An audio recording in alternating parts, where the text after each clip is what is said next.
en el arte siempre existe el peligro de las falsificaciones. Y peor aún, el peligro de los estafadores. Van a ver por qué.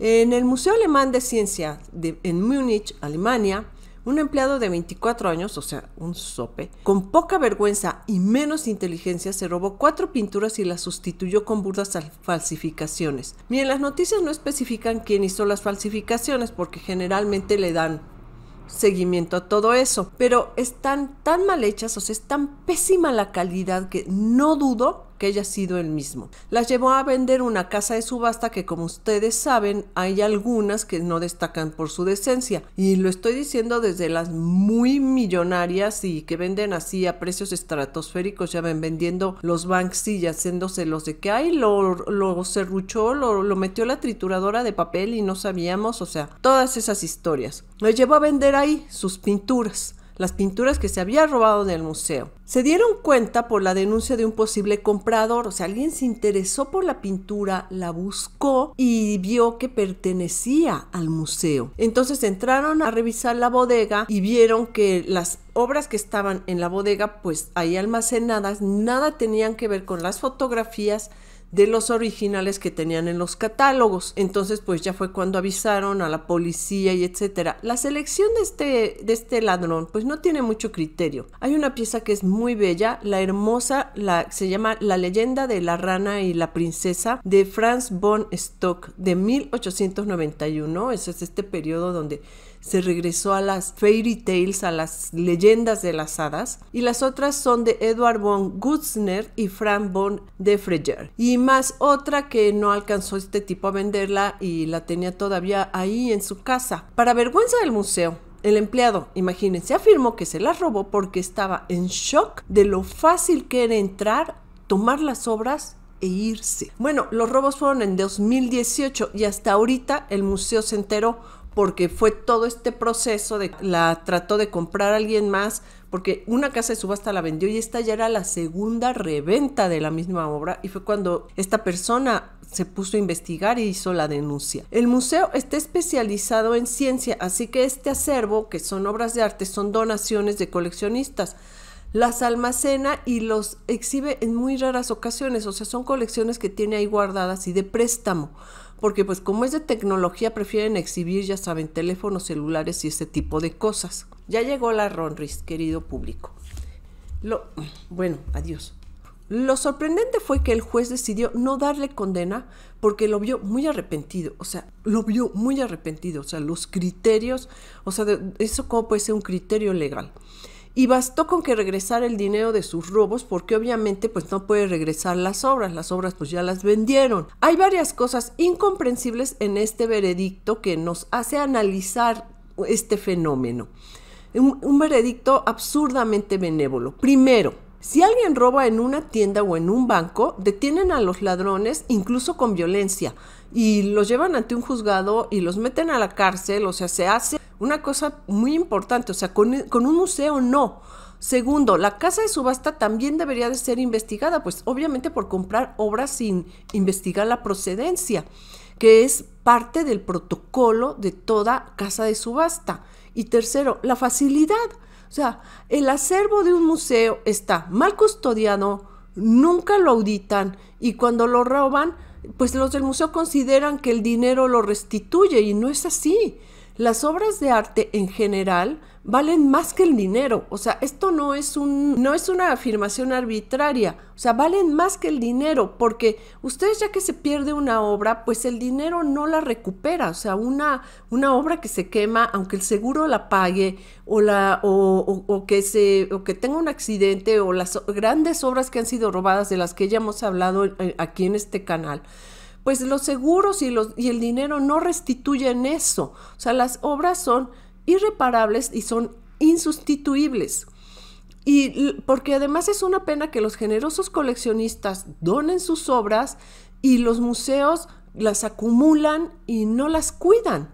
Entonces todo esto, siempre hay un criterio muy laxo en relación a los museos, y muy laxo e incluso negligente, porque van los activistas y vandalizan las obras, o sea, se expresan según ellos y les arrojan basura y comida y pintura y ya ven todo el horror que han hecho estos de Stop Oil. O van los turistas y las destruyen porque se quieren hacer la selfie, porque no están de acuerdo con la obra. Vayan ustedes a saber qué. Pero va gente, parece ser que entra gente específicamente al museo a hacer daño.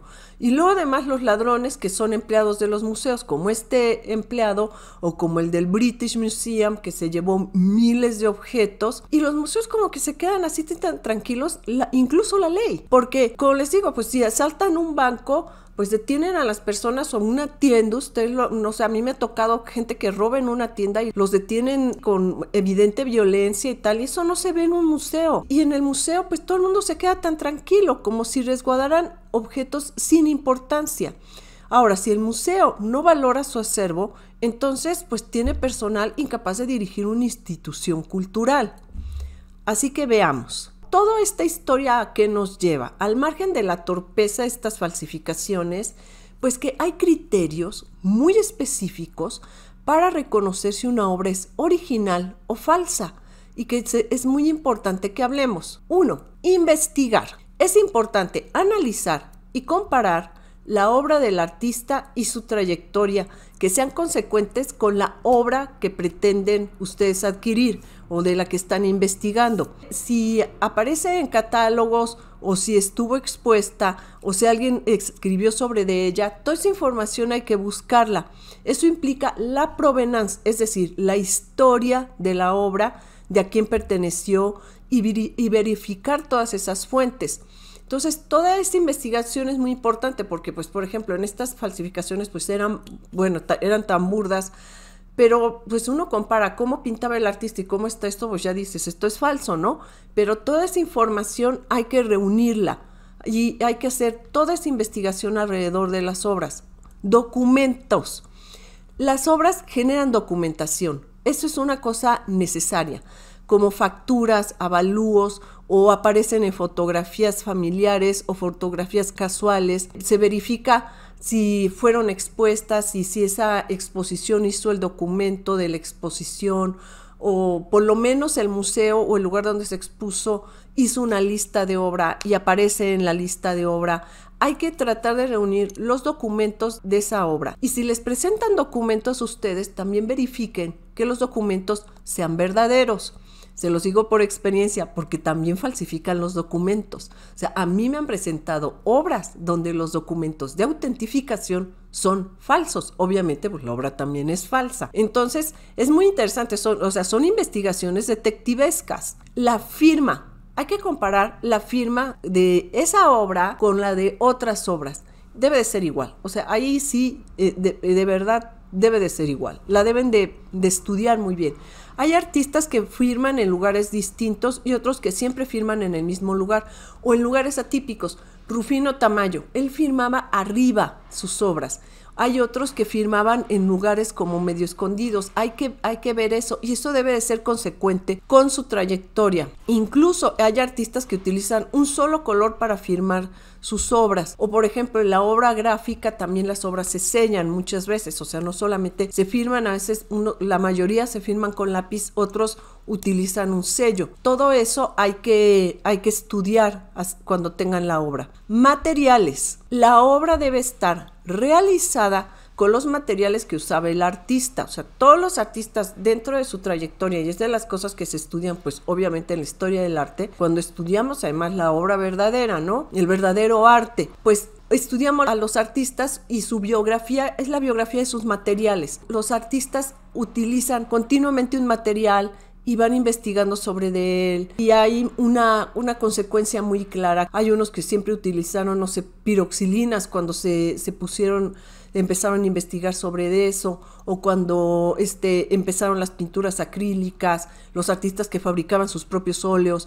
Hay que buscar eso, investigar los lienzos, los soportes de los lienzos, o si hacían escultura, el tipo de materiales que usaban para la escultura. Si la obra está realizada con materiales opuestos o que en esa época no existían, hay un video que hicimos sobre este fraude de las obras de Banksy, que fue muy chistoso porque utilizaron cajas de FedEx, que en esa época no existían, porque él pintaba sobre cartones y sobre lo que se le atravesaba, ¿no? Y las cajas que utilizaron los falsificadores no existían en la época en que Banksy estaba pintando, o sea, eran cajas posteriores. O sea, incluso esos detalles obviamente son muy importantes, y si no coinciden, pues evidentemente la obra es falsa. Otro, pincelada. Hay que estudiar muy bien el estudio de la pincelada y los toques en la obra. Eso es parte de la técnica y el estilo del artista. Ahora, los artistas que tenían muchos ayudantes por el volumen de obra, muchas veces los ayudantes, digamos, que aprenden a hacer eso, y se ha dado aquí, bueno, de los artistas que son sus ayudantes los que les hacen sus falsos, ¿no? Pero aún así, nosotros podemos ver que esas obras no tienen, digamos, la fuerza final que tiene el maestro. Y eso sí se puede reconocer incluso en la forma en que están compuestas, o que, por ejemplo, muchos de los ayudantes lo que hacen es que toman un elemento de una obra o de un mural o de algo. Aquí Siqueiros ha sido, y José Clemente Orozco, increíblemente falsificados, o sea, muchísimo, y lo que hacen es que toman un elemento de la obra, y ese elemento es el que hacen como en un cuadrote, o sea, sin que haya una correlación de composición entre una cosa y la otra. Entonces todo eso se debe de estudiar y debe de ser un gran conjunto. Miren, aquí está la Rondis. Mira, dile Rondis, aquí estoy haciendo compañía, siéntate aquí. Entonces, otro, temática. Los artistas eligen una temática y profundizan, incluso cuando varían, que crean otras series. En la vista general de su trayectoria hay recurrencias, y hay recurrencias que van manteniendo una coherencia, y eso hace que porque el artista obviamente profundiza sobre ciertos temas. Una obra que se sale por completo de todas esas temáticas y búsquedas, pues es incongruente, y entonces es muy probable que sea falsa. Otro caso es lo que decíamos, que muchos falsificadores, digamos, imitan la temática y dicen, bueno, pues si era Orozco, pues voy a hacer indígenas, ¿no? O si era Siqueiros, o sea, buscan la temática y reproducen la temática, pero la realización siempre es inferior. Entonces es donde nos podemos dar cuenta que aunque copien la temática, no pueden copiar el nivel artístico del original. Y eso hay que estudiarlo muy cuidadosamente para que sea paralelo, tanto la temática como el nivel de factura. Antigüedad. Los materiales envejecen. La obra debe de presentar el lógico paso del tiempo en todos los materiales. O sea, si tienen obviamente un acceso al laboratorio, pues es lo mejor para verificar el tiempo de la obra. Y ahí se pueden verificar las capas de la pintura y si hay otra obra atrás o más detalles de la realización y de la edad. Ahora, muchas veces lo que hacen falsificadores es lo que ya sabemos, que compran, digamos, soportes viejos o lienzos viejos y sobre ellos pintan, o compran papel viejo. El papel viejo en las tiendas de antigüedades y todo eso, por eso se vende, porque mucha gente compra el papel viejo para hacer falsificaciones, obviamente, pero eso es parte del análisis, que ya, o sea, hay que ver nada más el material, hay que ver la factura, hay que ver todo esto, pero la antigüedad sí es muy importante, sí debe demostrar que haya pasado el tiempo. Honestidad, esta es la parte yo creo que más difícil. Acude a un profesional serio. Les advierto que hay cantidad de evaluadores y muy reconocidos que autentifican falsos.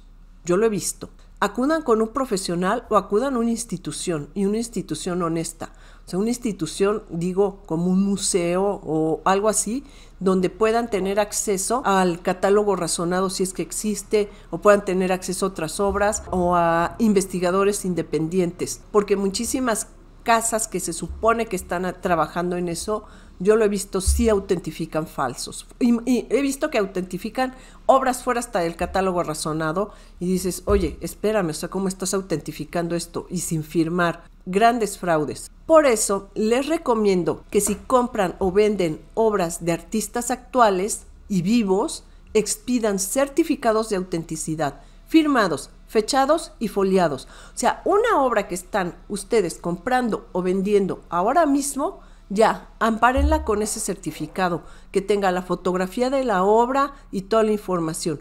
Lo mismo para los artistas. Cada obra que vendan, expidan un certificado Toda venta debe de estar documentada con la ficha técnica de la obra y todos sus datos, la fotografía, los datos, cuándo fue pintada, todo. En estos tiempos, además de los NFTs y las digitalizaciones, es cuando más cuidado hay que tener con la obra física original. Y además háganlo por ustedes mismos, o sea, por darle un debido respeto a esa transacción y a la obra que acaban de terminar y que quede bien documentada. Ahora, consejo mío y de la Ronris.